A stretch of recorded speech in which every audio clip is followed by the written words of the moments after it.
Hello, curious minds, and welcome back to What Is, the channel where we unravel the universe's most intriguing questions, one myth, one concept, one bizarre historical footnote at a time.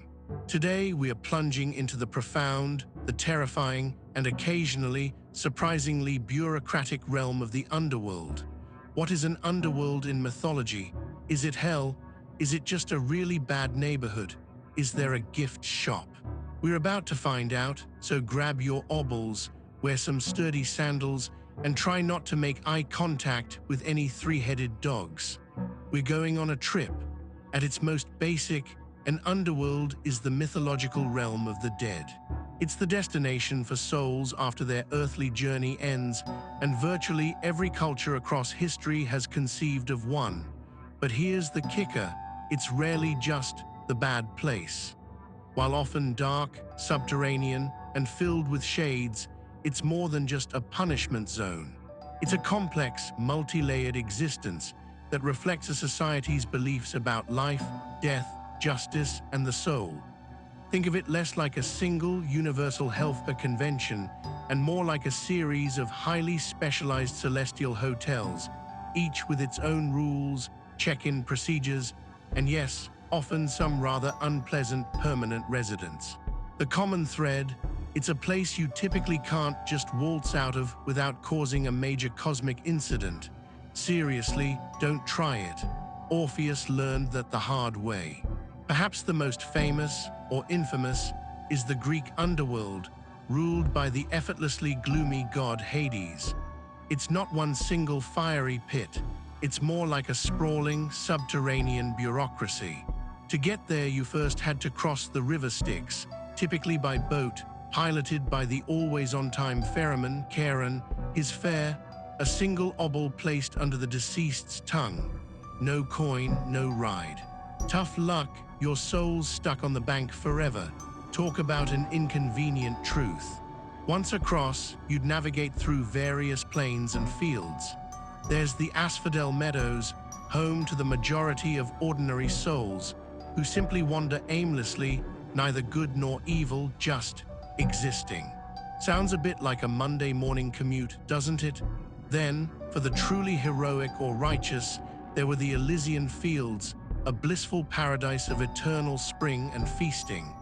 Imagine joining Achilles for brunch every day. Not bad. But then there's Tartarus. This isn't just a part of the underworld. It's a deep, dark abyss, often considered a primordial deity in its own right before it became mythologized as the prison for the truly wicked. Here, the likes of Sisyphus endlessly push his boulder uphill, and Tantalus fruitlessly tries to quench his thirst and hunger. These aren't just punishments, they're symbolic reflections of human folly and hubris played out on an eternal loop. It's like cosmic reruns, but featuring only the worst mistakes. Guarding the whole operation, of course, was Cerberus, the three-headed dog. He's not there to keep the living out primarily, but to keep the dead in. Because, let's face it, nobody wants a zombie apocalypse, especially not one featuring grumpy ancient Greeks. Shifting gears from the Mediterranean warmth to the frostbitten north, we encounter Helheim, the Norse realm of the dead. Ruled by the goddess Hel, whose face is half beautiful and half corpse-like, a look that really commits to the aesthetic. Helheim is not a place of fire, but of bone-chilling cold, perpetual mist, and gloom. This is the destination for those who die of sickness, old age, or any manner other than gloriously in battle. While brave warriors might feast in Valhalla or Folkvanga, the rest go to Helheim. It's not necessarily a place of active torment, but one of severe dreariness and a profound sense of loss and inaction. Imagine an eternal gray winter, where your only company is other equally miserable souls and the occasional echoing groan. It's less hell and more eternal Monday morning at the DMV, but colder. The journey to Helheim is across the Gjöl River, often described as having sharp knives or ice floating in it, and then over the Xibalba, the ringing bridge, guarded by the giantess Mothgother. It's a trek designed to impress upon you the finality of your destination. No last-minute U-turns here. Now, let's travel to ancient Egypt, where the underworld, known as Duat, wasn't a final destination of static reward or punishment, but a perilous journey towards rebirth or eternal oblivion. The Egyptian concept was far more optimistic and process-oriented. Upon death, the soul, or Ba, embarked on a nocturnal voyage, following the sun god Ra through the 12 regions of Duat. This journey was fraught with challenges: monstrous guardians, fiery lakes, and gates that required specific spells and knowledge to pass. It was a test, a purification, designed to prepare the soul for the ultimate judgment. Think of it as a very intense, high-stakes escape room, where the prize is eternal bliss and the penalty is, well, not bliss. The climax of the journey was the weighing of the heart ceremony in the Hall of Two Truths, presided over by Osiris, the resurrected god of the dead, assisted by Thoth and Anubis. The deceased's heart, believed to be the seat of the soul and morality, was placed on one side of a scale, balanced against the feather of Maat, the goddess of truth and cosmic order. If the heart was lighter than the feather, meaning the person lived a virtuous life, they passed into the field of reeds, a paradise mirroring an idealized version of earthly Egypt. But if the heart was heavy with sin, it was devoured by Ammit, the devourer of the dead, a terrifying hybrid creature with the head of a crocodile, the body of a lion, and the hindquarters of a hippopotamus. This wasn't just physical destruction, it was the ultimate annihilation, a second death, stripping the soul of its chance at immortality.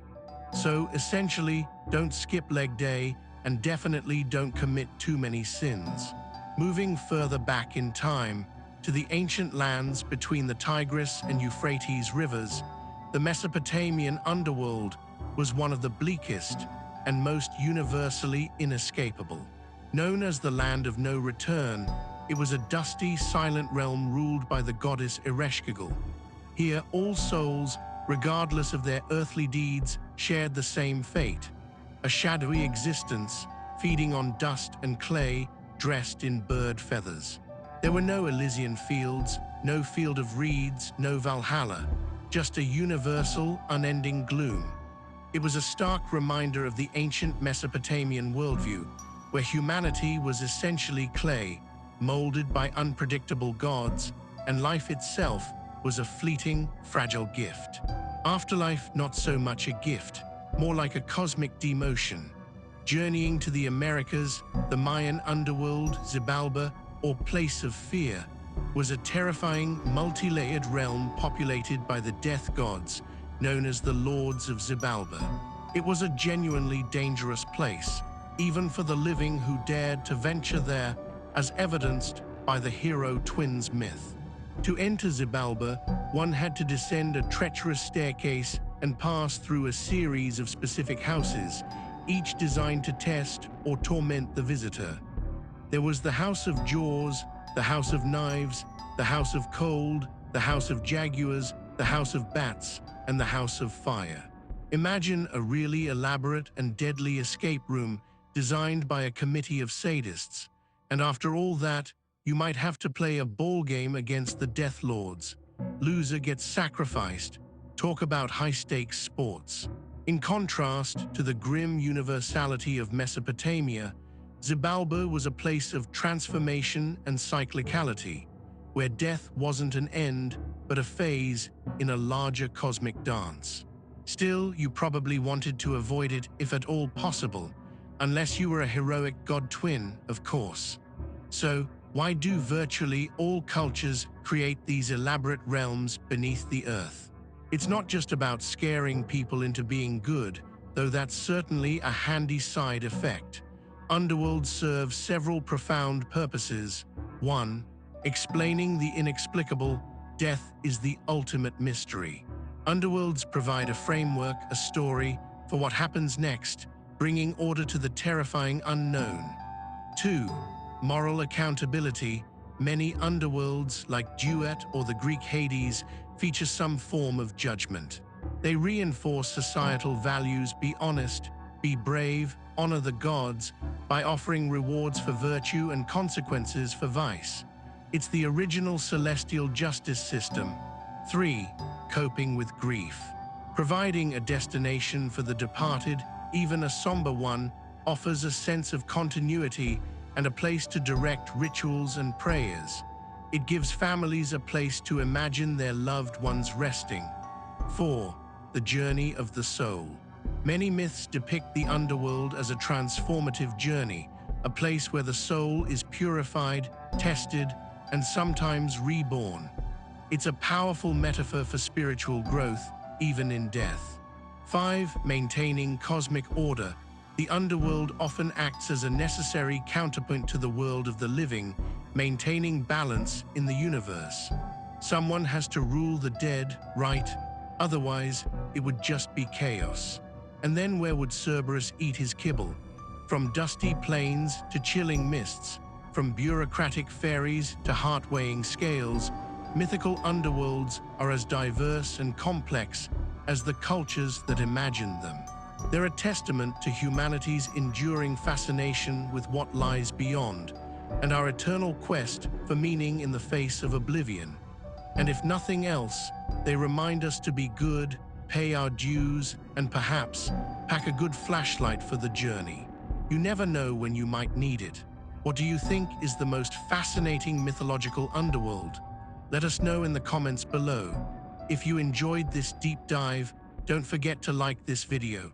Subscribe to What Is for more explorations into the unknown, and ring that notification bell so you don't miss our next adventure.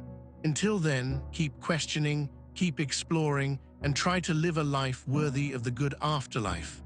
Or at least, one that avoids being eaten by a crocodile-lion-hippo hybrid. You know, the small victories.